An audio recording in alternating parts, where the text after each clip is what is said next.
Salut à tous et bienvenue dans cette FAQ de Noël 2015, donc qui fait suite à la vidéo que j'ai publiée il y a 2 semaines vous demandant de me poser toutes les questions que vous me posez habituellement en commentaire. Cette fois-ci, vous m'avez posé une bonne fois pour toutes pour que j'y réponde. Et donc c'est ce que je vais faire dans cette vidéo qui, j'espère, va vous plaire et va vous apprendre pas mal de choses. Alors pour commencer, il faut que vous sachiez une chose, cette question n'a pas été posée, mais c'est une question auquel je réponds comme ça. Habituellement, je porte des lunettes, et je les enlève toujours pour mes vidéos, et donc pour 2016, ma résolution c'est de porter mes lunettes à l'écran. Voilà, c'est un peu un sujet de honte, mais je les porte depuis la maternelle, voilà. Surtout que sans mes lunettes, je ne pourrais pas lire vos questions. Alors on va commencer, première question de Eugène Corzilius. Quel matériel utilisez-vous pour les épisodes de Warren Flamel, j'imagine? Quel budget avez-vous eu, et est-ce que les acteurs de Warren Flamel pourraient simplement mimer un personnage d'Harry Potter? Une parodie d'Hunger Games ou bien un court-métrage autour de cette saga. Quel matériel on utilise? Alors, le matériel a beaucoup changé entre le premier et le troisième épisode. Je vais surtout me baser sur le matériel qu'on a utilisé sur les 2 premiers, qui est à peu près identique, mais qui n'est quasiment plus du tout le même pour le 3. Pour le premier et deuxième épisode, au niveau de la caméra, j'utilisais un Canon EOS 600D, donc un petit appareil réflexe de chez Canon, très très bonne qualité. Pour son prix en tout cas, parce que c'est un appareil qui maintenant coûte à peu près 300 €, je crois, neuf maintenant. Donc c'est vraiment un appareil qui coûte plus cher et qui est quand même d'assez bonne qualité. Au son, on utilisait un Zoom H6 avec... on avait un Kmit, enfin c'est un micro qu'on avait loué, on l'avait loué pour une vingtaine d'euros par jour, sur 2 jours de tournage donc, mais c'est un micro qui vaut très très cher normalement à l'achat. Pour l'épisode 2, on a gardé le 600D, et au niveau du son par contre, on avait un micro Audio-Technica dont j'ai plus les références. Pour le 3e épisode, alors là on a plein parce que en fait il faut toujours avoir des micros au cas où le premier micro vient à lâcher, ce qui nous est arrivé sur le premier tournage de l'épisode 3, le premier micro a lâché, le deuxième micro a lâché, on a terminé sur le 3e micro, donc toujours prévoir au cas où. Et donc pour ce 3e épisode, nous utilisons toujours le Zoom H6 pour l'enregistrement, et il me semble que c'est un MKE 600 ou 400 de chez Sennheiser, et en backup et en micro-caméra, quand les autres marchent, ce micro est sur ma caméra, c'est un Rode NTG4, donc qui actuellement est au-dessus de moi, qui me sert à percher ma voix. Sinon, en termes de matos son, pour ce que j'utilise pour le reste des productions maintenant, j'ai un petit micro-cravate que vous voyez là, qui est donc un Smart Lav de chez Rode, qui est relié avec un émetteur-récepteur sans fil de chez Boya, donc le Boya WM5, dont j'avais fait un test que vous pouvez retrouver ici. Donc une petite vidéo test qui vous présentait un petit peu le produit et sa portée, qui est un très bon micro sans fil chinois, et quand vous remplacez le petit micro par un Smart Lav, vous avez un son de meilleure qualité. Tu me demandais aussi, Eugène, quel budget on avait eu. Alors c'est une question... Oh non, j'ai peut-être jamais répondu en vidéo, mais on répond à toutes les conventions. Le premier épisode était autoproduit pour Warren Flamel, donc on avait une centaine d'euros de budget à peu près, toute l'équipe avait mis un petit peu d'argent. Pour le 2e épisode, nous avions lancé un crowdfunding pharaonique de 700 €, il me semble. Et pour même si au final le budget total, parce que bon, on lance un crowdfunding, mais derrière on met toujours un petit peu d'argent au moment du tournage, le budget du 2e épisode, ça devait être à peu près 1000 €, grosso modo. Et le 3e épisode, on a lancé un crowdfunding de 3000 €, mais le budget total de l'épisode sera plus aux alentours des 5000 €, je pense. À peu près. On n'a pas encore terminé tous les tournages, mais je pense qu'on va arriver à peu près à 5000 €, parce qu'il faut savoir que des accessoires comme les costumes et tout ça, je les prends sur mes fonds personnels quand je les achète, donc forcément ça ne s'ajoute pas au crowdfunding, parce que le crowdfunding est là pour défrayer les gens, mais c'est de l'argent que je compte quand même dans le budget total, puisque c'est de l'argent qui a été dépensé pour le projet. Alors, une autre question de Love 4K, c'est bien, t'es en avance sur ton temps. Love 4K qui me demande une présentation du matériel pour la réalisation de Warren Flamel et le temps au total de la réalisation de ce genre de production. Alors le matériel, je l'ai dit avant, je me contenterai juste de rajouter que pour le 3e épisode, nous avons la chance maintenant de tourner avec une Canon C100 Mark II, donc la gamme cinéma de chez Canon, que je ne recommande pas du tout comme caméra pour débuter, hein. C'est vraiment une caméra parce que c'est une caméra que j'ai achetée personnellement, parce que je me professionnalise, maintenant j'en fais mon métier de la vidéo, donc c'est une caméra bien plus coûteuse que tous les DSLR que vous voyez, les 5D, les 600D, les 70D et tout ça. C'est vraiment à destination des professionnels, je vous recommande pas du tout de l'acheter si jamais vous avez juste envie de faire des petites productions sur internet, hein. C'est clairement du matériel beaucoup plus haut de gamme, et sinon pour le matos son, eh bien j'ai répondu juste avant. Ensuite, quel est le temps moyen de production? Alors, ça, tu peux bien le voir, ça varie en fait en fonction de plein de paramètres. Le premier épisode, on a tourné pendant un week-end, il y a eu un petit mois de post-production et au bout d'un mois, l'épisode est sorti. L'épisode 2, on a tourné pendant 2 week-ends parce qu'on tournait dans le même lieu, c'était pratique. Et on tournait donc dans le même lieu et il y a eu à peu près 3 mois de post-production parce qu'il y a eu les vacances et tout ça, donc ça a pris un petit peu de retard parce que mine de rien, j'ai une vie à côté de la post-production. Et pour l'épisode 3, comme tu as peut-être pu le voir si jamais tu suis le projet depuis un petit moment, on a eu de gros soucis pour trouver les lieux dans un premier temps, enfin même pas, terminer le scénario dans un premier temps, trouver les lieux dans un deuxième temps et ensuite pouvoir organiser les tournages avec les dates de tout le monde. Donc là, c'est beaucoup plus complexe en fait comme organisation et je saurais pas te dire combien de temps. Actuellement, ça fait 1 an et demi qu'on a tourné, ou même sorti, ça fait 1 an et demi qu'on a sorti l'épisode 2 et qu'on bosse sur le 3. Donc voilà, après, il faut pas perdre de vue que c'est pas notre métier, Warren Flamel, malheureusement, hein, on aimerait bien être payé pour ça, mais malheureusement, on a un métier, on a d'autres métiers à côté, certains ont des études aussi, donc ça nous prend beaucoup de temps, et c'est pour ça que le projet aussi rame autant, c'est qu'on ne peut pas tous se consacrer à 100% dessus, 7 jours sur 7, 24 heures sur 24, malheureusement.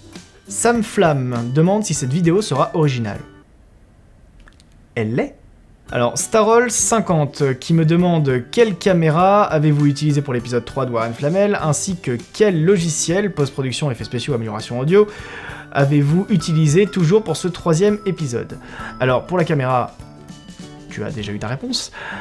Pour ce qui est de la stabilisation, alors il faut savoir que par manque de temps, le plus souvent, on cadre énormément à la main. Donc à main levée, on n'a quasiment jamais de trépied ou de trucs comme ça. Donc la vidéo, soit elle est très stable parce qu'on stabilise bien, parce qu'on a l'habitude, soit elle bouge un petit peu, moyennant quoi on stabilise directement à l'intérieur du logiciel de post-production qu'on utilise, à savoir Adobe Premiere Pro, donc qui est un logiciel de montage de Adobe, qui est couplé aussi avec Adobe After Effects, par lequel je fais les effets spéciaux. Pour ce qui est ensuite du montage son, donc c'est Benoît qui se charge du montage son, et lui il le fait via Pro Tools, donc un logiciel professionnel de montage son. Ariana Tonks 147 demande quand va sortir le 3e épisode. Eh bien Ariana, j'aimerais beaucoup te donner la réponse à cette question, sauf que même nous on ne le sait pas en fait, puisque actuellement on a donc fait 2 premiers tournages, on en a 2 autres de prévus, et il faut compter en tout à peu près 5 ou 6 tournages, donc il va nous rester très peu de tournages après à conclure. Les plus grosses scènes sont déjà passées, hein, comme vous avez pu voir, les scènes de bataille et tout ça sont déjà passées, donc c'est un tournage très éprouvant. Là maintenant c'est plus que des petits tournages en fait, et on va essayer, tant bien que mal, en 2016, de carburer à un week-end de tournage par mois. Donc je n'ai aucune idée, j'aimerais vraiment que l'épisode sorte pour cet été 2016. Mais encore là, rien n'est sûr. On ne se met pas de date de sortie, pas de date butoir. Ça a été quelque chose qu'on a décidé toute l'équipe. Pour une simple et bonne raison, c'est qu'on préfère mettre 1 an à faire cet épisode et vous faire un épisode de qualité plutôt que de le bâcler en 6 mois pour plaire à tout le monde et au final vous faire un truc au rabais qui ne va même pas vous plaire d'ailleurs, hein, puisque quand c'est pas de la qualité, ça plaît pas forcément. Et vous attendez beaucoup de cet épisode 3, on est bien conscient que vous en attendez beaucoup, nous aussi on aimerait vraiment le terminer et passer à autre chose maintenant, mais on prend notre temps, voilà, on prend le temps de faire les choses bien, et à ce jour c'est une décision que j'assume totalement et je pense que c'est la bonne. Ordinary95 me demande si 2015 serait-elle l'année de retour de Jean Rambio. Alors 2015 c'est fini, Ordinary. Mais si ta question c'était vraiment est-ce que 2016 sera l'année du retour de Jean Rambio, alors ça aussi c'est quelque chose que j'aurais bien aimé faire en fait. On n'a plus qu'un épisode à tourner pour notre web-série précédente, Jean Rambio, le vétéran écolo, donc une parodie écologique de Rambo, et qu'on avait commencé il y a maintenant longtemps, je crois que c'est en 2011 le premier épisode qu'on avait tourné. Et j'aurais aimé le terminer à l'été 2015, le problème c'est que j'ai été pris en plein déménagement parce que j'ai arrêté mon école à Montpellier, donc j'ai dû remonter m'installer sur Paris. Donc j'ai été pris en déménagement et tout ça, et puis surtout les personnes avec qui je travaillais sur ce projet, eux pour le coup, pour la plupart, sont des personnes qui ne sont plus du tout dans le milieu de l'audiovisuel, et donc ont tous un travail et des études qui ont des contraintes beaucoup plus restreignantes en fait que tous mes amis qui eux travaillent dans le milieu de l'audiovisuel. Donc 2016, le retour de Jean Rambio, peut-être, j'aimerais bien. Alors, Riderflow me demande après la fin de Warren Flamel, allez-vous faire une suite, un spin-off ou quoi que ce soit dans l'univers d'Harry Potter? Sinon, allez-vous garder le principe de faire une web-série ou un court-métrage amateur d'un univers de fiction qui a déjà fait ses preuves, ou plutôt quelque chose d'original? Alors, grande question, dans laquelle je répondrai plutôt dans la vidéo de préparation de 2016, on va dire. Mais grosso modo, à la fin de Warren Flamel, à la fin de l'épisode 3, l'aventure de Warren est terminée, donc on peut difficilement faire un épisode 4. Mais c'est pas exclu, peut-être qu'on fasse un spin-off dans l'univers d'Harry Potter. C'est un univers qu'on aime beaucoup, donc pourquoi pas. Mais c'est pas prévu pour l'instant en tout cas, et la web-série ne comprenait à la base que 3 épisodes pour pas qu'on s'y attarde trop longtemps en fait, et qu'on puisse faire d'autres univers. Après, on va alterner en 2016 entre une création originale et une création en fan-film, fan-série, court-métrage, ce que vous voulez. Et ce sera tantôt original, tantôt inspiré, tantôt original, tantôt inspiré. Voilà, parce que j'aime beaucoup personnellement tout ce qui est fan-film, je trouve ça très intéressant et très enrichissant, les personnes qui s'accrochent sur un univers déjà existant, mais à côté de ça, je trouve aussi que c'est très très bien de créer son propre univers, donc on va alterner, comme ça au moins il y aura un peu pour tout le monde. Alors, Mathis Renac me demande « Bonjour, je sais que c'est bizarre, mais comment ou qui fait vos baguettes ?» Alors, ce n'est pas bizarre du tout, comme question. Les baguettes magiques qu'on utilise pour Warren Flamel sont donc des baguettes faites entièrement à la main, donc ce n'est pas du tout des produits officiels de Warner Bros. Et alors je ferai un tutoriel certainement début 2016 sur comment créer ces baguettes magiques, parce que jusqu'à maintenant je les faisais d'une certaine méthode, et les personnes qui nous font les décors maintenant pour l'épisode 3 les ont fait d'une autre méthode que je trouve beaucoup plus stylée. Et donc je vais m'entraîner avant de vous faire un tutoriel sur leur méthode, mais en tout cas je peux vous apprendre à faire des baguettes comme les miennes, qui à l'écran passent bien, mais en réalité une fois que vous les verrez, si jamais vous les avez déjà vues sur notre stand en convention, elles sont pas très belles, hein. C'est vraiment fait à l'arrache, mais on s'en fout, à l'écran ça passe, voilà. Pour répondre à ta question, pour ma méthode en tout cas, c'est tu vas dans la forêt, tu prends un couteau, tu coupes une branche, à peu près ce diamètre, et tu la tailles, ensuite tu prends une éponge à poncer, tu ponces, et dès que tu as enlevé toutes les petites traces de couteau, etc., et bah, tu passes une première couche de vernis, puis une deuxième couche de vernis, puis une troisième couche de vernis, et au besoin même une quatrième couche de vernis, sachant qu'il faut à peu près 24 heures entre chacune pour que ça sèche. Voilà. Mathis Renac, tu as posé 5 fois ta question. Est-ce que c'est du harcèlement ? Alors, Xenegis me demande si, à la fin de Warren Flamel, nous allons faire le projet Crépuscule. Alors, Xenegis, projet Crépuscule est sorti le 1er avril 2015. Je te laisse en conclure ma réponse. Est-ce qu'on a l'habitude de réaliser un projet dont la bande-annonce sort le 1er avril ? Kinder Maxi PVP me demande combien nous sommes dans la Vectan Production. Alors, question délicate. Il faut savoir que la Vectan Production, jusqu'en avril 2015, était une structure tout à fait inofficielle, et c'était un petit peu un collectif en fait, on s'était donné ce nom-là, parce que ça nous faisait kiffer, voilà. Et donc il y a eu une période où la Vectan Production avait beaucoup de membres, sauf que ces membres sont très vite devenus inactifs en fait, et au bout d'un moment, j'ai fait le ménage en fait, et quand on a créé l'association, il fallait un trésorier, un président et un un président adjoint, on va dire. Et donc ça fait qu'actuellement, la Vectan Production légalement ne comporte que 3 personnes, à savoir mon frère en tant que trésorier, et Gauthier, donc notre ingé son et un ami, qui est en tant que vice-président. Voilà, et moi en tant que président. Donc la Vectan Production officiellement ne comporte que 3 personnes. Après, il y a des personnes qui vont être amenées à collaborer de manière régulière avec nous. Est-ce qu'on va les intégrer dans l'association ? C'est une bonne question, on n'y a pas encore vraiment réfléchi, mais pourquoi pas. Actuellement, en tout cas, officiellement, on n'est que 3, même si sur les projets, on est dans l'équipe souche, on est à peu près 5-6, et sur les tournages, on est une vingtaine. Alors, Octavius me demande comment m'est venue cette passion pour le cinéma, les effets spéciaux, les courts-métrages, et est-ce que je fais des choses géniales ? Ah non, et je fais des choses géniales, c'est gentil. Alors, ma passion pour le cinéma... Alors, au tout début, je voulais faire du cinéma d'animation, parce que j'avais vu plein de petits courts-métrages sympas, et je m'étais dit que ce serait cool. Et je me rappelle à l'époque avoir cherché avec quel logiciel ils faisaient ça, et c'était avec Maya. Et j'avais vu que les licences de Maya à l'époque coûtaient 2000 et quelques euros, et je m'étais dit ouais bon c'est bon, laisse tomber. Et j'avais laissé cette idée de côté, et à l'époque je voulais être sapeur-pompier professionnel. J'avais fait une formation jeune sapeur-pompier au lycée pour ça, enfin au collège et au lycée. Et un jour à Noël avec ma famille, on a regardé un film avec mon frère et mes cousines, et c'était Braveheart de Mel Gibson. Et à la fin du film, je sais pas si vous avez vu le film, mais la scène finale, quand le film s'est terminé, je me suis dit waouh, là j'avais des frissons partout, sur les bras, partout. Et je me suis dit waouh, mais c'est ça que je veux faire. Je savais que ce film avait plein de défauts, mon frère a pas arrêté de me le dire, il dit, ah, il a plein de défauts, mais je m'en fous. Moi j'ai ressenti des choses extraordinaires quand j'ai vu ce film, et notamment la scène finale. Et je me suis dit, putain, mais c'est ça que j'ai envie de faire en fait. J'ai envie que mon métier ce soit ça. J'ai envie que ce soit Braveheart H24. Donc ensuite, je me suis renseigné sur le film, sur comment ça s'est déroulé et tout ça. J'ai commencé mes petits courts-métrages en 2010, après, donc faire des petites vidéos dans la forêt avec des gens qui tirent, comme font ce que tout le monde fait quand il débute des vidéos. Ça se passe dans la forêt avec des personnes qui tirent et c'est pas toi qui fais les effets spéciaux. Alors ensuite, pour les effets spéciaux, ça m'est venu progressivement, on va dire. Il y a eu 2 phases. La première phase, effectivement, ça a consisté à faire juste des tirs et des explosions. Et je les ai fait un petit peu par force de choses parce que je suis quelqu'un qui déteste déléguer. C'est un gros défaut, hein. Il faut déléguer les choses aux personnes, mais il faut déléguer les choses aux personnes compétentes. Or, j'étais entouré de personnes qui n'acceptaient pas soit ce que je leur déléguais, soit le faisaient incroyablement mal. Donc j'étais obligé de le faire moi-même.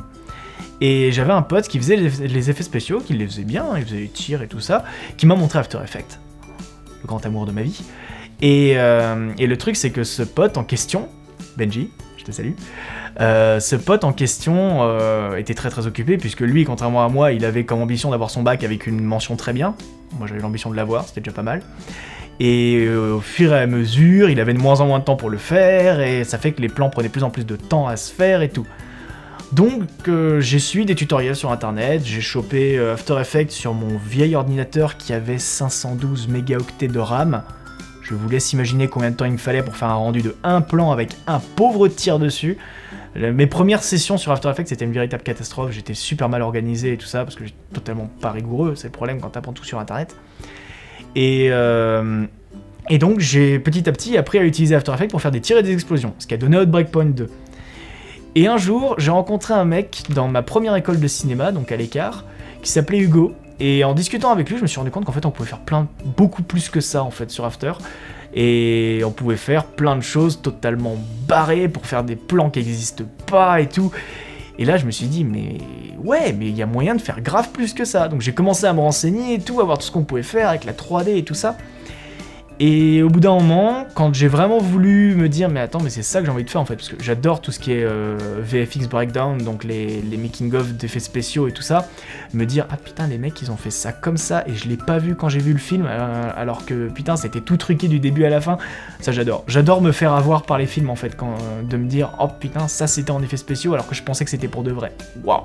Ça quand un film arrive à me foutre ça dans la tronche, je me dis génial quoi.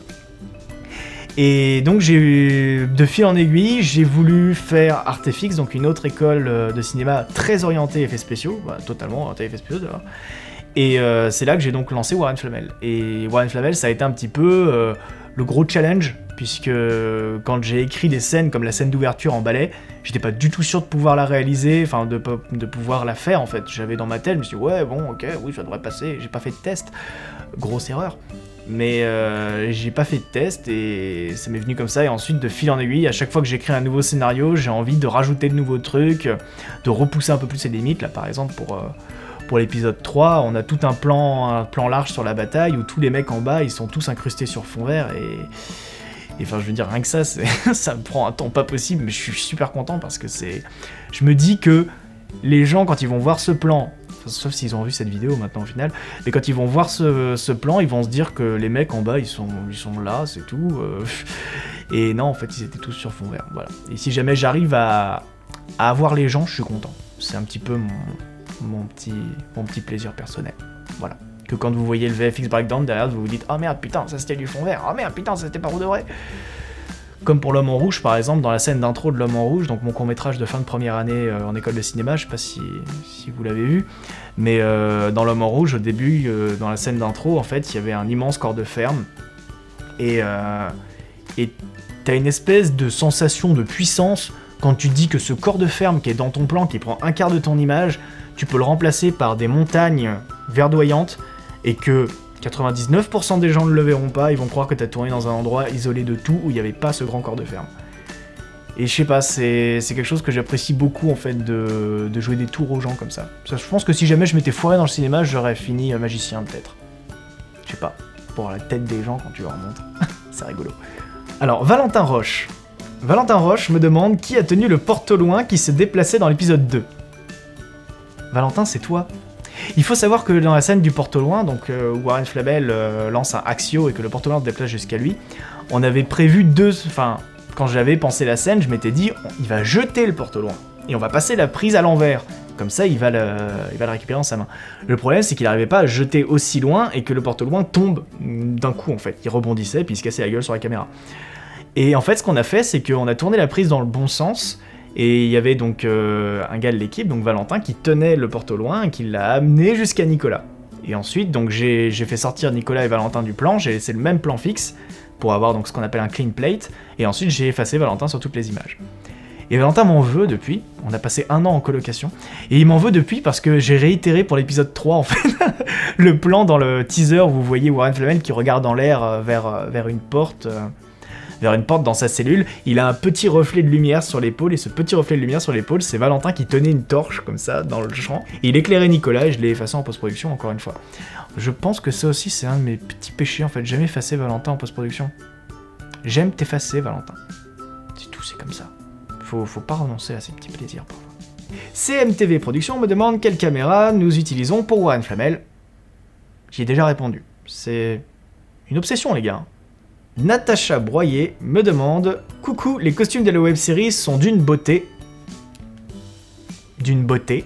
Voilà, on va dire d'une beauté géniale par exemple. Ta phrase n'est pas finie.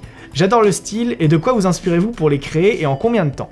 Alors, les inspirations pour les costumes de Warren Flamel, on l'a jamais nié, hein, même si ça s'accentue beaucoup plus dans l'épisode 3 que dans l'épisode 2, on est clairement orienté vers l'univers steampunk, qui est un univers que personnellement je surkiffe.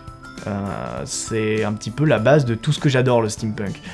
Et beaucoup de personnes dans l'équipe aussi adorent cet univers, et c'est un univers qui redevient un peu à la mode maintenant, avec cet aspect rétro-futuriste, qui redevient pas mal à la mode, et c'est très très simple en plus de trouver des costumes steampunk, enfin, quand tu les fais pas toi-même, c'est très simple, il suffit de trouver des vieilles fringues, et de les moderniser un petit peu. Donc pour trouver les costumes, soit on les fait faire par des costumières, on a Datura Corset qui a fait le corset de Nicolas. On a Galitrap qui a fait une grande partie du cosplay de Lavinia, enfin du costume de Lavinia, la chasseuse de primes, et aussi de Lobelia, donc Marion, donc la fille qui est toute morte dans le cercueil dans l'épisode 3. Et ça couplé ensuite avec des éléments que je trouve de mon côté sur le bon coin en fait. C'est des trucs tout cons, comme par exemple la veste de la marque, donc l'officier Aurore dans l'épisode 3, c'est tout simplement une veste communiste que j'ai trouvée, enfin une veste d'ex-URSS que j'ai trouvée sur le bon coin. Voilà, c'est des trucs... et on n'a même pas eu besoin de la modifier celle-là, parce qu'elle était déjà comme ça, quoi. Et donc c'est principalement des trucs qu'on trouve sur le bon coin, puisque c'est de la débrouille avant tout, et ça aussi c'est quelque chose qu'on adore faire. Alors, Michel Kudelski me demande « Avez-vous fabriqué vos baguettes ?» Oui Michel, j'y ai répondu avant d'ailleurs. Alors, Maël Foury me demande « Prenez-vous des stagiaires? Dans quel département tournez-vous? Avez-vous des projets de séries avec d'autres youtubeurs? Comment votre équipe s'est-elle créée? Quelle étude as-tu fait pour devenir cinéaste ?» Ça fait beaucoup de questions là quand même, hein. Alors, je vais y répondre une par une. Prenez-vous des stagiaires? Malheureusement, oui. Je vais dire oui. Parce qu'en fait, on prend des stagiaires, mais à 2 conditions. La première condition, c'est qu'ils soient majeurs. Et la deuxième condition, c'est qu'on les ait déjà rencontrés IRL avant. Parce qu'on peut pas se permettre de faire venir n'importe qui sur le tournage pour des raisons de responsabilité et tout ça, on peut pas faire venir n'importe qui. Il faut qu'on sache que la personne est sérieuse et motivée. Donc c'est pour ça qu'on demande à ce qu'on rencontre les personnes en amont. Pour l'épisode 2 et pour l'épisode 3, on avait effectivement des stagiaires, gros guillemets, hein, sur le tournage, mais c'est des personnes que j'avais déjà rencontrées en amont et je savais que c'était des personnes fiables qui pouvaient venir et apporter vraiment leur soutien sur le tournage.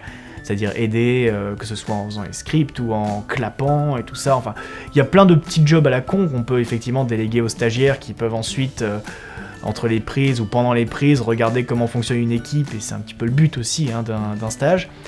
Mais pour ça, il faut déjà qu'on ait rencontré les personnes en amont. Ça, c'est une condition sine qua non, et aussi que la personne soit majeure, bien évidemment. Dans quel département tournez-vous? Donc, toujours par Maël. Alors, on tourne principalement en Limousin, parce que le Limousin, c'est bien, et le Limousin, c'est de là d'où je viens, et le Limousin, c'est trop bien. Avez-vous des projets de série avec d'autres youtubeurs? Pas pour l'instant, mais ça serait cool. Comment votre équipe s'est-elle créée? On s'est rencontrés en école de cinéma pour la plupart, et en fait, c'est une volonté commune de faire des choses sur Internet, j'ai envie de dire. Donc, comment est-ce qu'on s'est créé? On s'est rencontrés, on s'est aimés, et on a travaillé ensemble. Voilà. Et enfin, quelle étude as-tu fait pour devenir cinéaste? Alors, bonne question, et vous êtes pas mal à me l'avoir posée, donc elle va revenir après, certainement, cette question. Alors, comme études, j'ai donc fait un bac littéraire. Oui, parce qu'il n'y a pas de bac qui servent à rien. Hein. Un bac littéraire. Et ensuite, j'ai commencé une première école de cinéma qui s'appelle l'Écart. E-I-C-A-R, à Paris. Et j'y suis resté 2 ans, sur un cursus de 3 ans. Et concrètement, je ne recommande pas du tout d'aller dans cette école. Pour plein de raisons qui me sont personnelles, que je développerai peut-être dans une vidéo spécialement dédiée aux écoles de cinéma, parce que j'ai une certaine vision des écoles de cinéma en France. Et donc je suis parti de cette école pour 2 raisons. La première étant que j'ai été déçu de l'enseignement qui y était fait, et la deuxième c'est qu'elle ne me correspondait plus dans le sens où je voulais m'orienter vraiment vers un cinéma très effets spéciaux, et web et tout ça, là où l'Écart me donnait un cinéma traditionnel, limite on tournait encore à la pellicule, mais voilà, et on nous promettait qu'on allait avoir le Festival de Cannes, alors qu'en fait c'était pas du tout ce que je voulais. Donc je suis parti et j'ai été dans une autre école, beaucoup plus dans le sud, à Montpellier, à Artefix. Et Artefix, pour le coup, là ça a été l'exact opposé en fait. C'est-à-dire que je suis passé d'une école qui était très laxiste et qu'on avait quasiment rien à foutre de ses élèves, à une école super stricte, super structurée et tout. Et c'est quelque chose qui m'a beaucoup plu. Le problème, c'est que dans une école super stricte, super structurée, vous n'avez pas le temps pour des projets en parallèle en fait.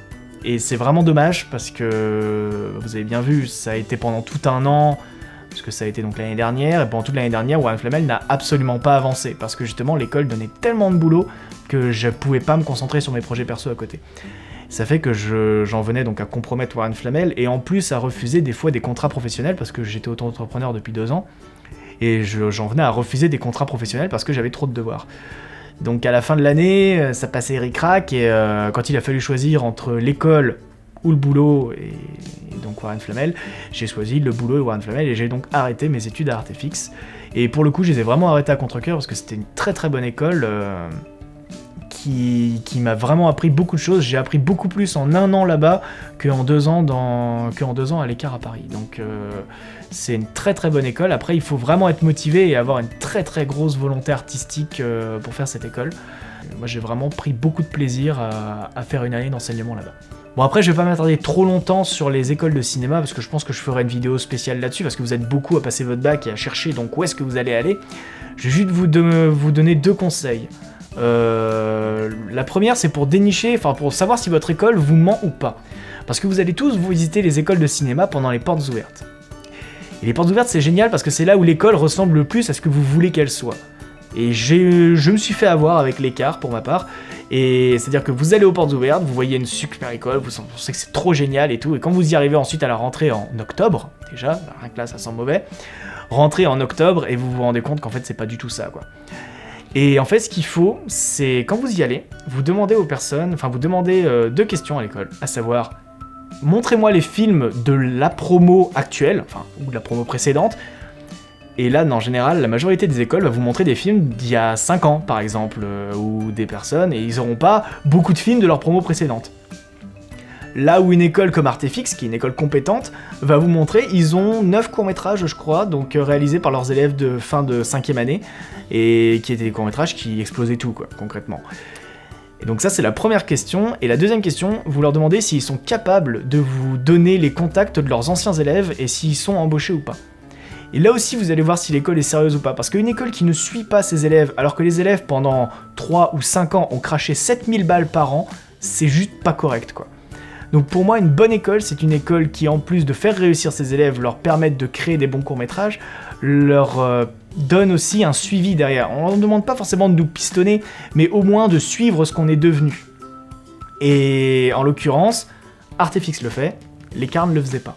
Voilà, c'est deux façons, je pense, de vraiment cerner si une école est compétente ou pas. Et ensuite, mon deuxième conseil, donc, outre de fuir les écoles de cinéma, c'est d'aller en fac. Les facultés de cinéma, parce que certes, c'est super chiant, barbant et théorique, mais il n'empêche qu'une fac, ça va vous coûter 400 balles, là où une école de cinéma, je le rappelle, coûte minimum 7500 € l'année. Et c'est quelque chose de minimum 3 ans, donc vous raquez direct 22 000 €, quoi. Et 22 000 € pour des fois terminer caissier dans un supermarché, parce que le métier de l'audiovisuel, c'est un milieu où il n'y a pas beaucoup de boulot, et il faut vraiment se démerder à fond pour trouver du boulot là-bas. Donc, à ce prix-là, autant faire une fac, mettre un petit peu d'argent, moins de 7 000 €, mais un petit peu d'argent dans du matos, faire ses vidéos sur internet, et on peut très vite trouver le succès sur internet.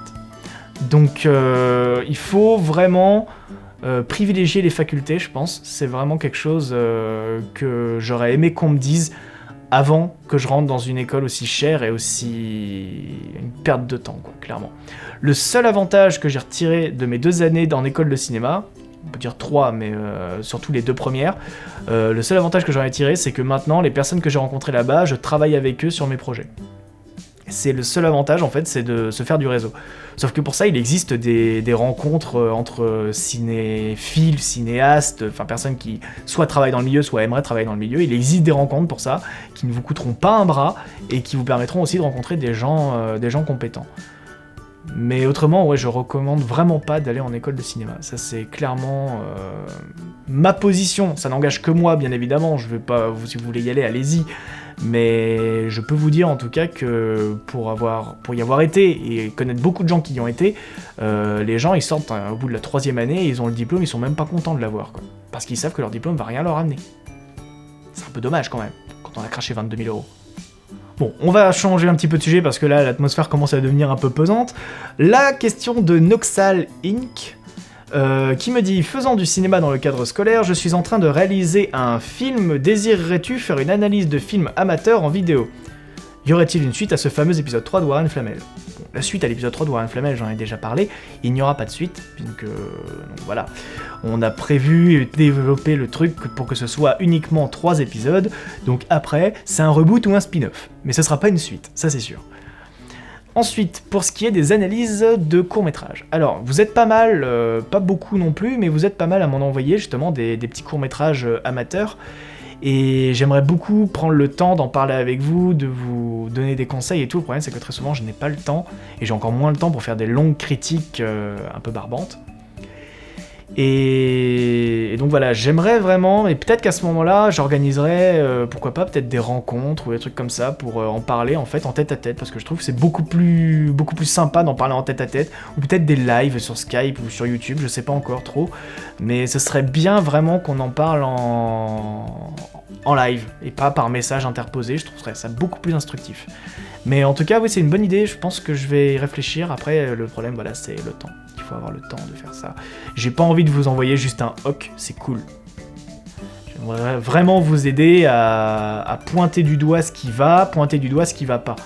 Pour vous aider à vous améliorer et tout ça. Je sais que quand j'ai commencé, moi j'ai envoyé beaucoup mes courts-métrages à droite à gauche, j'ai eu des retours de la part de personnes que je connaissais, et quand je contactais les personnes que je connaissais pas, j'avais aucun retour. Et j'aurais bien aimé, à cet âge-là, avoir des retours de personnes qui bossaient déjà dans le milieu. Après, un conseil personnel en tout cas, quand vous faites des petits courts-métrages, vous savez, enfin si jamais vous avez un minimum de recul sur votre travail, vous savez qu'ils sont truffés d'erreurs, ne spammez pas les youtubeurs hyper connus avec ça.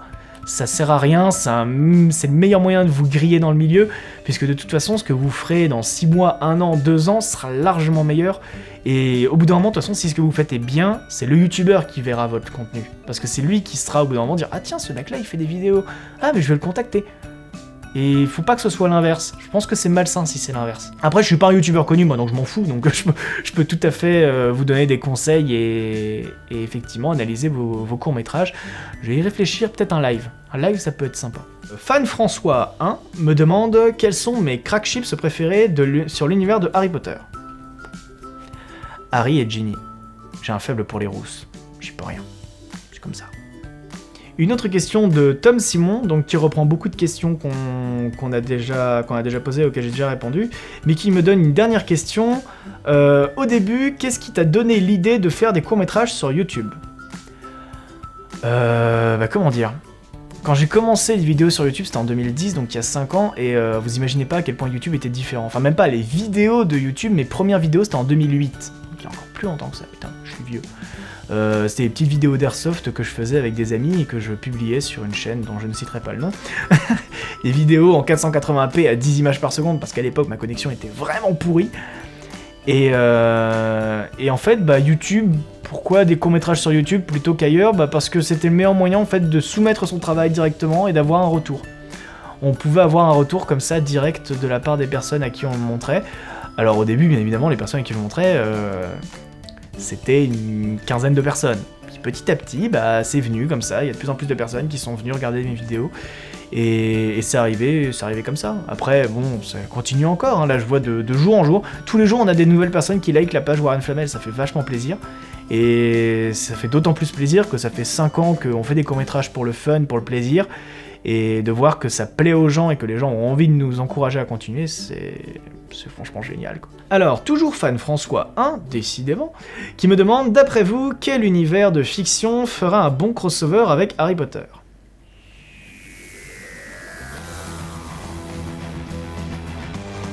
Doctor Who. Antoine Duhamel me demande, est-ce qu'il y aura d'autres séries sur Harry Potter ? Dans l'état actuel des choses, je te dirais que non. Parce qu'on aimerait bien quand même changer d'univers et passer à autre chose. Après, c'est pas du tout impossible que dans les autres web-séries qu'on fera après, on fasse des clins d'œil à Harry Potter. C'est même très probable. Alors, Martin Masson me demande pourquoi tu ne fais plus de tutos sur tes logiciels. Alors, pour ceux qui ne le savent pas, j'ai une chaîne secondaire, donc Vectan Production 2, qui est dédiée au making-of, bêtisier, VFX Breakdown et les tutoriels également. Et j'ai beaucoup de gens qui me demandent pourquoi je ne fais plus de tutoriels, parce que c'est vrai que je suis plus très actif sur cette chaîne en matière de tutoriels, pour la simple et bonne raison qu'un tutoriel de qualité ça prend du temps, ça s'improvise pas en fait, ça se prépare en amont, il faut préparer le projet, le cleaner même, parce que bon, si jamais je repars sur des projets de l'épisode 2 de Warren Flamel par exemple, à l'époque j'étais hyper bordélique dans ma gestion des projets, et donc il faut bien les nettoyer, bien les cleaner, ça prend du temps, et actuellement c'est du temps que j'ai pas en fait. Parce que comme je vous l'ai dit, j'ai arrêté mes études, donc maintenant je bosse, et je bosse en tant qu'auto-entrepreneur, ça veut dire qu'il faut que je trouve des contrats, que je les décroche, que je les fasse, que je les remplisse avant d'être payé. Et une fois que je suis payé, je mange. Je mange des pâtes d'ailleurs. Et donc ça prend beaucoup de temps. Et comme en plus de ça, on fait un petit peu passer en avant Warren Flamel avant tous les autres projets, c'est d'autant plus compliqué de faire des tutoriels. Après, je vous avoue qu'il y a plein de trucs, j'aimerais vraiment lancer un petit format, tout petit en fait, des vidéos astuces, trucs qui me prendront une demi-journée à faire, et juste en fait où dès que je trouve, parce qu'il y a plein d'astuces sur Premiere Pro ou After Effects, des petits raccourcis, des trucs à la con comme ça qu'on n'a pas l'habitude d'utiliser, et je me dis putain mais en fait si jamais je l'avais su plus tôt, j'aurais gagné un max de temps. Et je me dis pourquoi pas effectivement faire plus des petites vidéos comme ça, plus que des gros tutoriels. Il y en aura des gros tutoriels, hein, je vais en faire sur les effets spéciaux de Warren Flamel, d'autant que sur l'épisode 3 on fait plein de nouveaux plans avec des nouveaux effets spéciaux. On se contente pas juste de refaire les effets spéciaux qu'on a déjà fait dans l'épisode 2 ou 1. J'essaye vraiment de les améliorer à chaque fois, d'en faire des meilleurs. Donc pourquoi pas vous montrer effectivement un autre tutoriel là-dessus.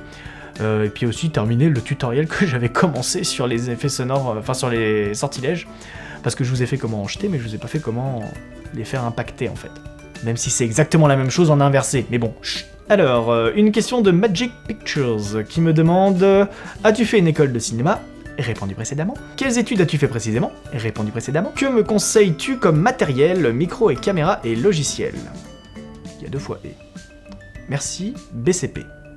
Je vais plutôt me concentrer sur la dernière question. Qu'est-ce que je recommande comme matériel ? Je vais faire plusieurs cas de figure. Il y a le matériel pour débuter. Et il y a le matériel ensuite, quand tu as déjà une base de matériel, quel matériel tu peux faire pour t'améliorer, on va dire. Il faut pas perdre de vue que tout ça reste une question de budget. Le but, c'est pas de se foutre à découvert pour commencer des vidéos sur YouTube, sachant qu'une vidéo, enfin quand vous commencez des vidéos, à moins de faire le buzz, ou d'être connu, ou de faire du stalk de youtubeurs connus, en espérant qu'un jour ils parlent de vous, sinon, on va dire qu'en moyenne, il faut à peu près 3 ou 4 ans, je pense, pour être connu entre guillemets, hein, c'est-à-dire avoir une petite communauté pour être connu sur internet. Donc il ne s'agit pas d'investir dans une caméra à 2000 balles en commençant, ça sert à rien, c'est débile, et en plus vous n'allez pas savoir la maîtriser. Ce que je vous recommande, moi, plutôt, c'est de commencer avec des petits appareils, comme celui que j'utilisais avant pour Warren Flamel. Jusqu'à l'épisode 2, Warren Flamel était tourné avec un appareil photo à 300 €. 300 € pour un réflexe, c'est rien.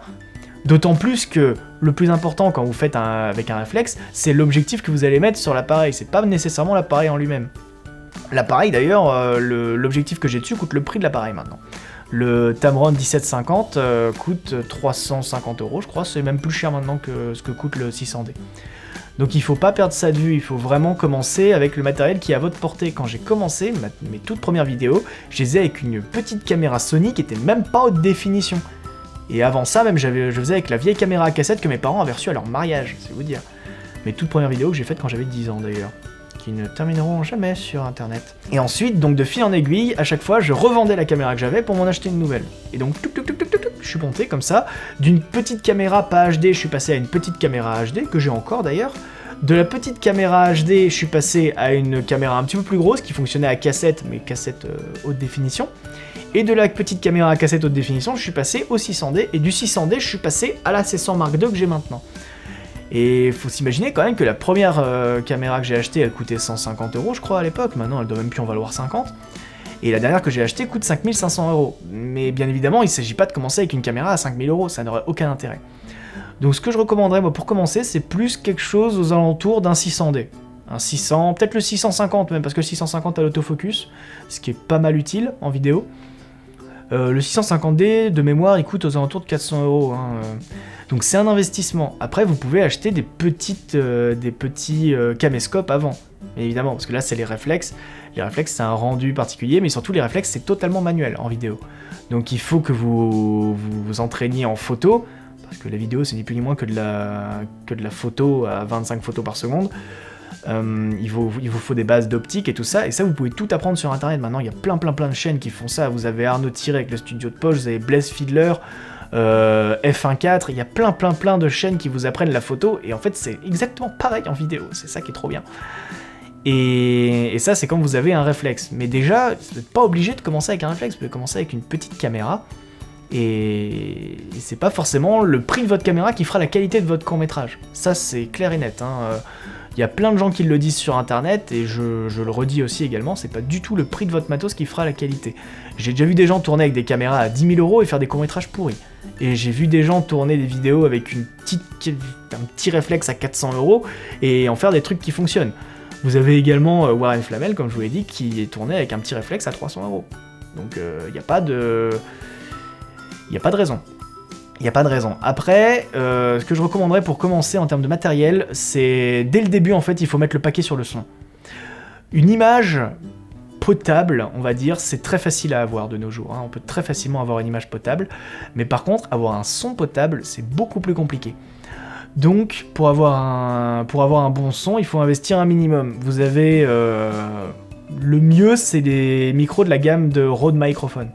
Rode Microphone, ils ont 3 modèles, donc ils ont le Video Mic à 90 €, le NTG2 qui est légendaire maintenant sur internet, qui vaut une centaine d'euros, et ils ont en dessous de tout ça, ils ont lancé un petit maintenant, je crois que c'est le Rode Go, un truc comme ça, qui coûte une soixantaine d'euros. Et je vous recommanderais plutôt celui-là pour commencer, dans un premier temps, parce que de toute façon, si jamais vous voulez fidéliser votre audience, il va vous falloir un bon son, et pour avoir un bon son, il vous faut un micro et une perche. Pour pouvoir percher vos acteurs comme ce que je fais là, vous voyez, le micro il est juste là. Toc, toc. Pour pouvoir percher vos acteurs et avoir une voix correcte. Ensuite, vous mettrez plus d'argent dans une autre caméra, dans un autre micro et tout, mais il faut commencer déjà avec un son audible. Pour moi, c'est vraiment la base. Donc oui, je vous recommanderais peut-être le 650D pour commencer. Si vous avez un petit peu plus de budget, vous pouvez même aller jusqu'au 70D, parce que le 70D en vidéo fait de très bons résultats. Et un micro Rode Microphone, donc que ce soit le NTG2, le Video Mic Pro ou ce que vous voudrez, avec un câble XLR, et ensuite pourquoi pas soit un adaptateur pour rentrer direct dans votre réflexe, soit vous passez par un petit boîtier mixette. Maintenant il y en a qui coûtent beaucoup moins cher, mais moi je sais que le mien je l'avais acheté il y a 3 ans, à peu près. J'en avais eu pour 200 et quelques euros, il était en import des États-Unis, donc c'est vous dire à quel point on n'en trouvait pas du tout. Mais comme maintenant les tournages au réflexe se démocratisent beaucoup et que les gens savent qu'il vous faut un bon son, vous pouvez effectivement utiliser des mixettes qui coûtent beaucoup moins cher. Après, il y a aussi la possibilité d'enregistrer sur un enregistreur externe, que ce soit le Zoom H1, le Zoom H4n ou le Zoom H6, mais le Zoom H6 commence quand même à coûter un petit peu cher. Donc voilà, après vous avez plein de possibilités. Je ferai une vidéo sur le matériel que je recommande plus en détail. Il y a plein de possibilités pour démarrer. Le truc qu'il ne faut pas perdre de vue, c'est votre budget. Ne faites pas péter le budget si vous n'êtes pas sûr que dans 6 mois, la vidéo, ça va peut-être vous gonfler. Il y a des personnes qui ne supportent pas de ne pas trouver la popularité tout de suite sur Internet. Et ces gens-là, ça fait qu'au bout d'un an, ils arrêtent totalement YouTube. Et si jamais ils ont foutu 2000 € dans du matos, c'est con parce que c'est 2000 € de perdu. Donc vraiment, commencez à la hauteur de vos moyens. Il n'y a pas de honte à commencer avec une toute petite caméra Rakiki. Qui fait peut-être pas forcément les plus belles images du monde, on s'en fout, c'est sur YouTube, et il faut débuter à un moment ou à un autre. CTRX86 me demande quel est le meilleur petit-déj de tournage. Alors, celui dont je me souviens le plus, moi c'était en 2012, je crois, quand on tournait Outbreak Point 2, et que j'ai réveillé toute mon équipe au mégaphone le matin, à 8h du matin.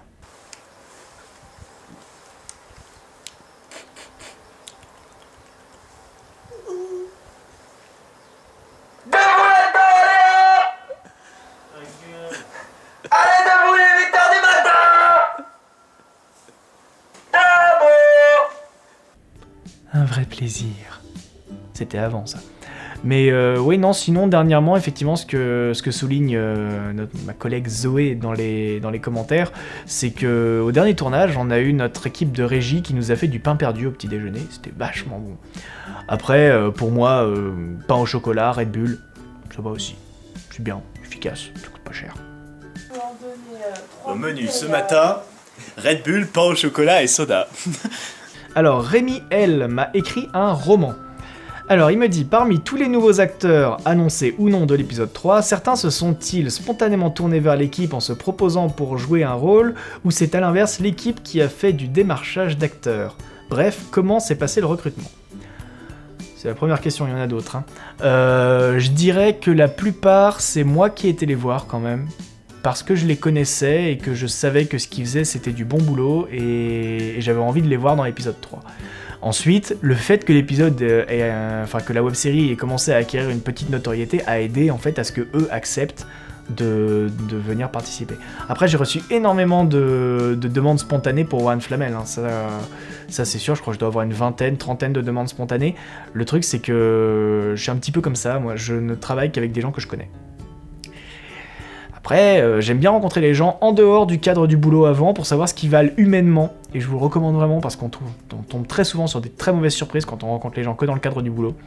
Et si humainement je sens que ça passe entre nous, qu'on s'entend bien et tout, à ce moment-là, ok, je t'engage. Mais sinon, ouais, pour la plupart, ça s'est passé comme ça. Le nom Warren a-t-il une signification particulière? L'univers étant issu de celui de J.K. Rowling, ça ne m'étonne pas du tout. Même question pour les noms et prénoms de tous les personnages. Plus généralement, comment les noms sont-ils choisis? Uniquement pour leur sonorité? Et tant qu'à tourner autour du pot, certains personnages ont-ils changé de nom lors de l'écriture du scénario? Bon, en gros, tu veux savoir tout sur les noms des personnages. Alors, les noms des personnages, il faut savoir que je suis un putain de feignant. Et en fait, quand je veux donner des noms à mes personnages, je vais sur un site qui s'appelle Fake Name Generator, qui me sort des noms aléatoirement, et dès qu'effectivement j'en entends un qui sonne bien, surtout pour le prénom d'ailleurs, parce que le nom en général j'essaie de donner une signification. Mais pour les prénoms en tout cas, dès que j'en entends un qui sonne bien, je le prends. C'est comme ça qu'on a terminé avec Warren Flamel, et pas Nicolas Flamel ou un autre Flamel.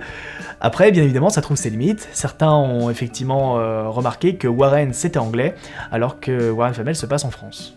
Mais on s'en fout, oh. Voilà, c'est les petits aléas, on n'y pense pas toujours quand on lance un petit court-métrage qui va devenir ensuite une web-série en 3 épisodes de 45 minutes. Voilà, on n'y pense pas toujours. Sinon, pour les noms de famille des personnages, alors Lobelia Hotbuck s'est trouvé sur Fake Name Generator. Lavinia Girick, c'est parce que ça veut dire radin en allemand, et que comme c'est une chasseuse de primes, elle est radine. Voilà. Ensuite, pour Lamarck, non, c'est juste parce que je trouvais que Lamarck ça sonnait bien. Puis c'est un général de Napoléon en plus, il me semble. Pour le ministre de la magie, Bersillac s'est aussi trouvé sur Fake Name Generator. Pour le personnage de Cédric Spinassou, donc à savoir Adèle Grimm, s'est aussi trouvé sur Fake Name Generator, dans la catégorie Hobbit, s'il vous plaît. Parce qu'ils ont une catégorie Hobbit qui donne des noms qui sortent du quotidien, et c'est pour ça en fait que j'utilise quasiment que cette catégorie-là pour trouver les noms. Mais non, certains personnages ont quand même des noms qui veulent dire quelque chose. Mais surtout les noms de famille en fait, les prénoms, pas trop. En parlant du scénario, la distribution des rôles pour l'épisode 1 a-t-elle été faite effectivement une fois le scénario terminé, où tu savais plus ou moins qui allait jouer qui lors de l'écriture? Je dirais plutôt que c'est la deuxième option, parce que quand j'ai écrit ce scénario, je savais que Nicolas allait faire Warren Flamel, puisque c'était prévu dès le début, puisqu'on a eu l'idée de faire le projet ensemble. Ensuite, pour ce qui est de Menta Banks dans le premier épisode, Laura, j'avais déjà tourné avec elle pour L'Homme en Rouge, et elle avait toujours que des rôles de petite fille toute gentille, et je lui ai dit un jour, il faudrait qu'on te donne un rôle de méchante. Donc voilà, je lui ai donné un rôle de méchante. On a beaucoup bossé dessus en amont pour son rôle, pour qu'il ressemble un petit peu à Bellatrix, mais pas trop, mais bien évidemment, il y a une influence de Bellatrix et du jeu de Helena Bonham Carter dedans. Pour le personnage de Lobelia, j'avais rencontré Marion sur internet parce qu'elle avait posté une annonce comme quoi elle était comédienne et qu'elle cherchait des rôles. Et je lui avais dit, bah écoute, pour l'instant j'ai pas de rôle sous la main, mais quand j'aurai un rôle à te proposer, je te ferai signe. Et quand j'ai écrit avec le personnage donc, de Lobelia, qui était la petite amie de Warren Flamel, je me suis dit, pourquoi pas Marion? Allez hop, je l'ai recontacté. Et voilà, de fil en aiguille, en plus on est devenus vraiment potes maintenant, donc c'est cool. Et elle revient dans l'épisode 3. Bon, elle est morte, mais elle revient quand même. Pour les autres personnages de l'épisode 1, tous les Aurore et tout, Aurore et Mange-Mort, c'est juste des contacts, en fait, des amis, où je leur ai dit « Hey, ça te dit de venir faire un Mange-Mort un week-end entier au mois de février alors qu'il fait super froid ?» Et ils m'ont répondu « Oui, les cons !» Était-ce la première fois que tu tournais avec des figurants? Une anecdote de tournage à propos du coaching des figurants. CF, la vidéo sur le maniement de baguette. Et oui, la vidéo sur le maniement de baguette. C'est pas la première fois que je tournais avec des figurants. Non, quand j'étais au lycée, j'ai réalisé un court-métrage, moyen-métrage même, parce qu'il fait 40 minutes, beaucoup trop long. Un moyen-métrage qui s'appelle Rachel, qui traitait du harcèlement scolaire via le massacre de Columbine, en fait. On avait fait une reconstitution, en quelque sorte, hein, avec des gros guillemets, du massacre de Columbine. Et le jour où on avait eu le plus de figurants, on avait 42 figurants sur le plateau. C'était un peu borderline quand même à gérer, mais ça le faisait. 42 personnes qui couraient quand le GIGN arrivait et tout, pour s'enfuir avec les mains sur la tête et tout, c'était assez impressionnant. Une petite anecdote ensuite pour le coaching des figurants sur le 3e épisode. Si jamais, vous vous en rendez peut-être pas compte parce qu'au découpage, là comme on a déjà commencé le montage, ça se voit pas trop au montage, mais concrètement les acteurs, les figurants et les acteurs avaient appris 5 mouvements pour les baguettes, donc qui étaient en fait des mouvements à faire en boucle. C'était Fred donc qui a servi de chorégraphe parce que c'est quelqu'un qui fait de l'escrime dans la vie. Et en fait, il leur a appris 5 mouvements différents, donc des mouvements d'attaque et des mouvements de parade. Et en fait, le truc, c'est que chaque figurant faisait le mouvement et celui d'en face faisait soit le mouvement d'avant, soit le mouvement d'après. Donc ça fait qu'il passait une parade, une attaque, une parade, une attaque, une parade, une attaque, et il faisait ça en boucle. Et à un moment, je les ai laissés tourner. En fait, mon but, c'est de me balader entre eux pour faire des plans sur chacun.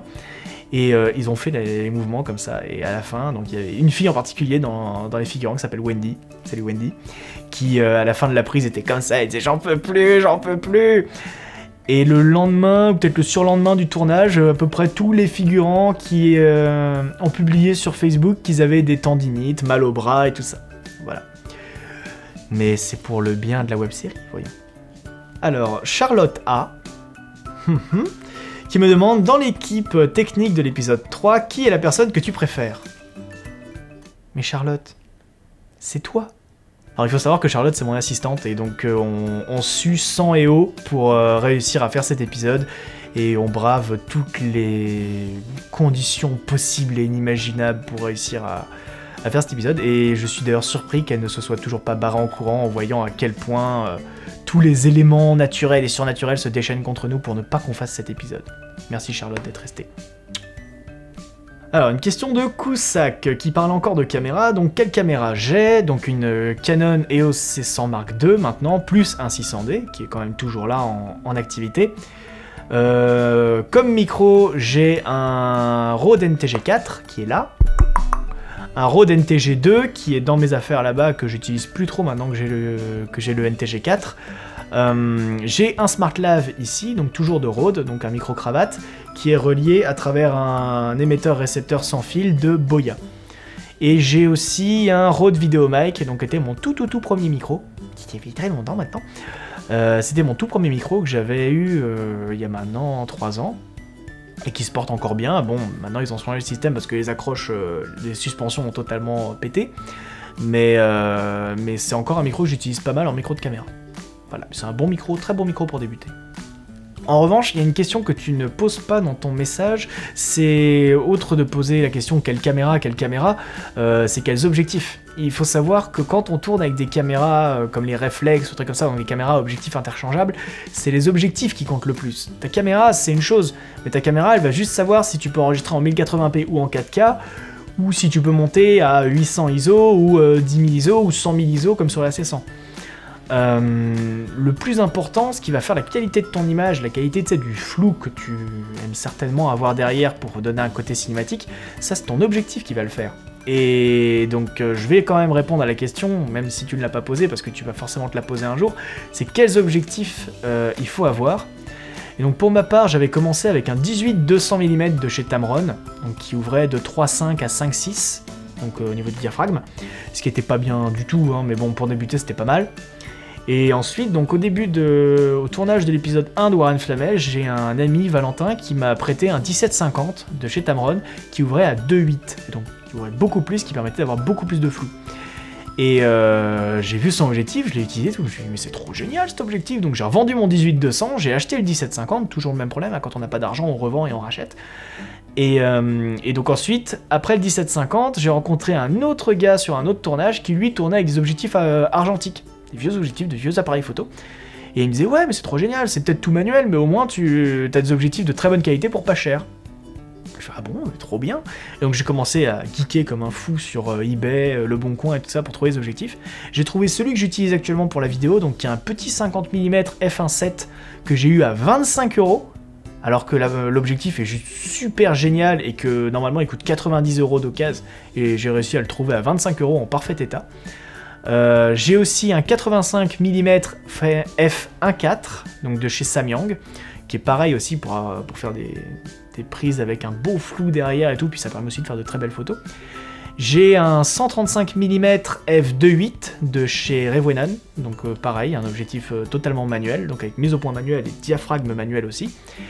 Et dernièrement, j'ai acheté un 11-16 mm f2.8 de chez Tokina. C'est un objectif qui cadre tellement large que c'est à peu près aussi large qu'une GoPro. Sauf qu'il déforme pas du tout les courbes comme une GoPro. Donc c'est un fisheye qui déforme quasiment pas. Et c'est trop génial.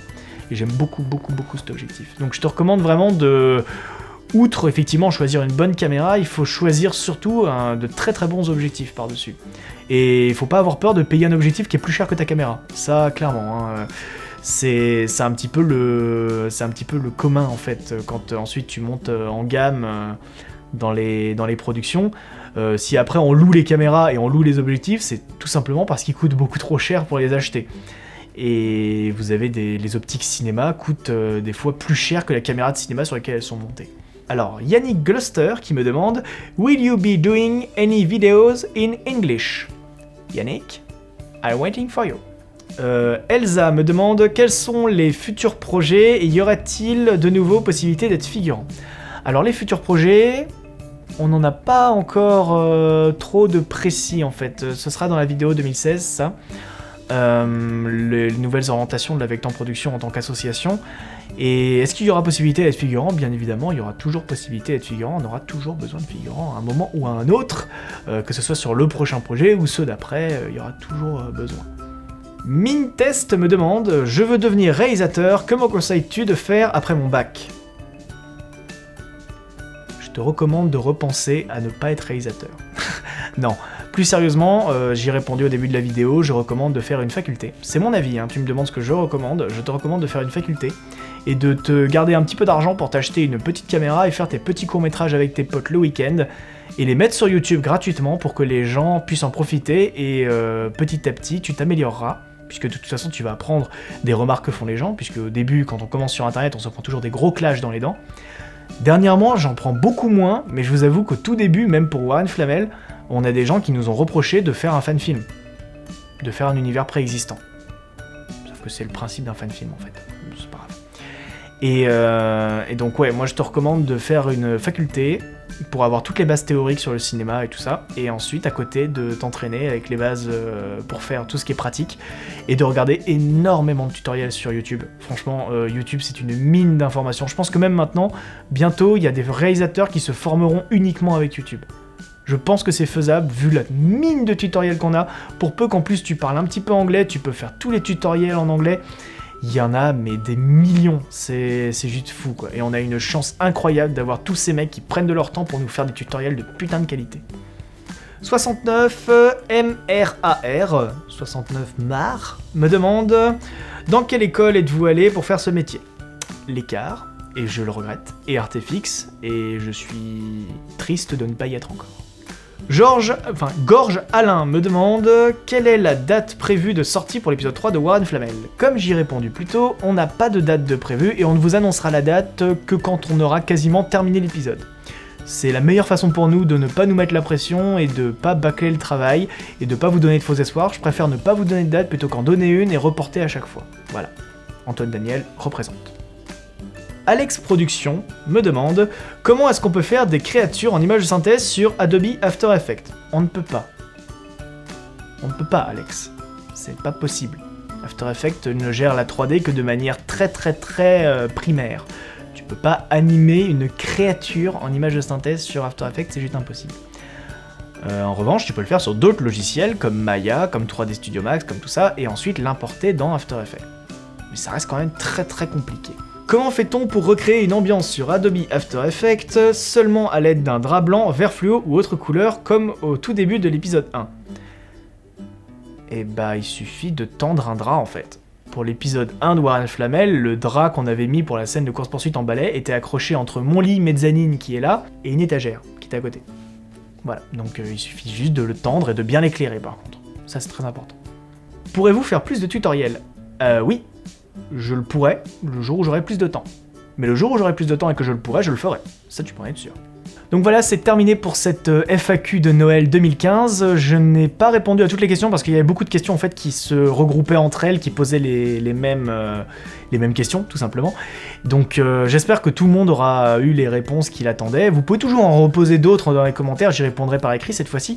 Et je pense que je vais peut-être bien faire cet exercice de FAQ plus souvent, peut-être une fois tous les 6 mois par exemple, pour vous tenir informé de l'avancée de tout ça. Et puis surtout, continuez à communiquer avec vous. Vous êtes de plus en plus nombreux à suivre la Vectan Production et Warren Flamel, ça fait super plaisir. Et j'aimerais vraiment pouvoir vous rendre l'appareil en répondant à toutes vos questions et en vous aidant à progresser et à commencer dans ce magnifique milieu qu'est l'audiovisuel. En attendant, eh bien, prenez soin de vous, faites des films, et non pas aller voir des films comme Durandal, mais faites des films et faites de bons films.